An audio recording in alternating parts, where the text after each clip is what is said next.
ओम श्री गुरुवे नमः। आनंदम आनंदकर प्रसन्नम ज्ञानस्वरूपम निजबोधियुक्तम योगींद्रम ईशं भवरोगवैद्यम श्रीमद्गुरुं नित्यम अहं नमामि। ओम शांति शांति शांति।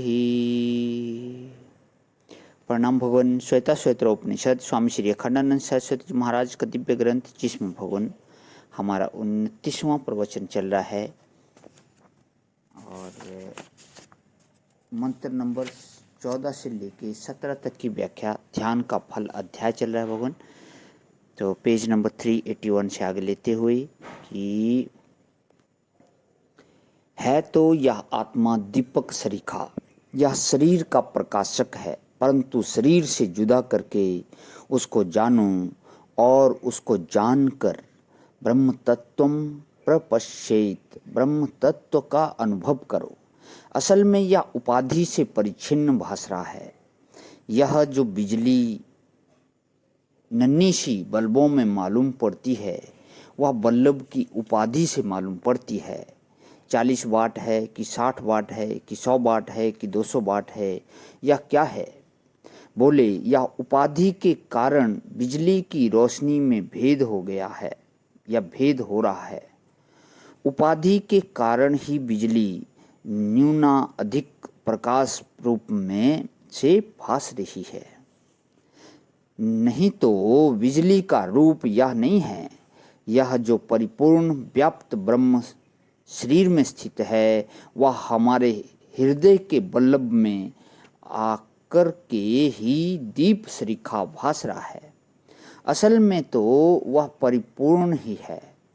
जब यह दीप सरीखा आत्मा ईश्वर की कृपा से, सद्गुरु के उपदेश से, अंतःकरण की शुद्धि से, महावाक्य जन्य अर्थ के संबंध में ब्रह्माकार वृत्ति उदय होने से अपने को ब्रह्म रूप में अनुभव करता है कि अहम ब्रह्मास्मि। जब इसने ब्रह्म तत्व को देखा कि असल में मैं दीपक या उसका परिच्छिन्न प्रकाश नहीं हूँ, ब्रह्म ही हूँ, तब तो बाबा परमात्मा का ऐसा बढ़िया ज्ञान हुआ। क्या ज्ञान हुआ कि अजम ध्रुवम सर्वतत्त्वै विशुद्धम ज्ञात्वा देवम मुच्यते। सर्वपासे है, वह अजन्मा है। अजन्मा है माने आने जाने वाला नहीं है। जायमान क्या होता है? जैसे मिट्टी से मिट्टी में घड़ा बना तो मिट्टी जायमान हुई। मिट्टी रूपी तत्व के साथ वह एक आकार जुड़ गया कि यह घड़ा है। यही मिट्टी का घड़े के रूप में जन्म है। इसी प्रकार जो जगत का मूल तत्व है, वह जगत के रूप में जन्म लेता है। अब वहाँ मूल प्रश्न यह है कि जगत का वह मूल तत्व जड़ है कि चेतन है? जड़ तत्व जगत के रूप में आता है कि चेतन तत्व जगत के रूप में आता है? यदि जगत के रूप में जड़ तत्व आता है तो वह बदल कर आता है और चेतन तत्व हो जाता है। और चेतन तत्व जो होता है वह बदलने वाला नहीं होता है। फिर से ले रहा हूँ एक बार, यदि जगत के रूप में जड़ तत्व आता है तब तो वह बदल कर आता है, और चेतन तत्व जो होता है वह बदलने वाला नहीं होता है, बदलने का साक्षी होता है। इसलिए जयमानता जो होती है वह चेतन में आरोपित होती है और जड़ में वास्तविक होती है। जड़ जो है परिणामी होता है और चेतन परिणामी नहीं होता है। मुख्य प्रश्न यह है कि जगत का मूल तत्व यदि चेतन है,